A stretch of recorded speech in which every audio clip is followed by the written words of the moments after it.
চুয়াডাঙ্গায় নির্মাণাধীন রেলওয়ে ওভারপাসের নকশায় ত্রুটি সংশোধনে ব্যয় বেড়েছে প্রায় 11 কোটি টাকা। সেই সাথে প্রকল্পের মেয়াদও বেড়েছে আরও 1 বছর। এতে চলাচলে ভোগান্তিতে পড়েছে সাধারণ মানুষ। সংশ্লিষ্ট কর্মকর্তাদের দাবি, নির্ধারিত সময়ের আগেই শেষ হবে ওভারপাসের কাজ। সিলন ফ্যামিলি ব্লেন্ডের কড়া লিকার আর সতেজ স্বাদের পারফেক্ট ব্লেন্ডে স্বপ্নেরা মিলুক টানা। চুয়াডাঙ্গা শহরের রেলবাজার এলাকা। নির্মাণাধীন রেলওয়ে ওভারপাসটি এখন অনেকটাই দৃশ্যমান। একের পর এক বসানো হচ্ছে স্প্যান। চলতি বছর জুনে নির্মাণ কাজ শেষ হওয়ার কথা, তবে ওভারপাসের নকশায় ত্রুটি দেখা দেওয়ায় সময় বেড়েছে আরও 1 বছর। সংশোধিত নকশায় ওভারপাসের 2 প্রান্তের র্যাম্পের আয়তন বেড়েছে 112 মিটার, ব্যয় বেড়েছে প্রায় 11 কোটি টাকা। আয়তন, সময় এবং ব্যয়ের পাশাপাশি বেড়েছে মানুষের ভোগান্তিও। স্থানীয়দের অভিযোগ, ওভারপাসের ধীরগতির কাজের কারণে চলাচলে দুর্ভোগ পোহাতে হচ্ছে।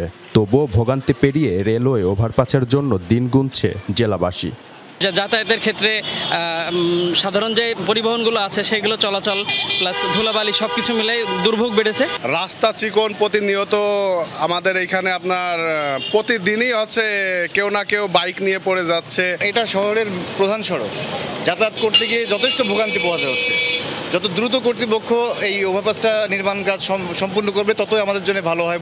প্রকল্প সংশ্লিষ্টরা বলছেন, এরই মধ্যে 40% কাজ শেষ হয়েছে। বাকি কাজটুকু দ্রুতই শেষ করার আশ্বাস এই কর্মকর্তার। এখন আমরা যে অবস্থায় আছি তাতে করে আমাদের স্ট্রাকচারাল ওয়ার্কস খুব দ্রুত গতিতে কাজ আগাচ্ছে।